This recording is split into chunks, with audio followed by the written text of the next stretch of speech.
আবারও ধেয়ে আসছে রাতের মধ্যে ঢাকা সহ 17 জেলায় 60 কিলোমিটার বেগে ঝড় ও ভারী বৃষ্টি। আসসালামু আলাইকুম দর্শক মণ্ডলী, সবাই কেমন আছেন? প্রতি মুহূর্তে আপনাদেরকে জানিয়ে দিচ্ছি আবহাওয়ার সর্বশেষ খবর।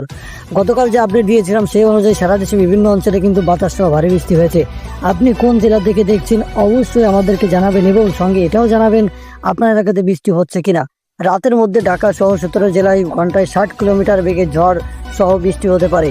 ঢাকা সহ দেশের 17 জেলায় বজ্র সহ বৃষ্টি হতে পারে, এটা জানিয়েছে বাংলাদেশ আবহাওয়া অধিদপ্তর।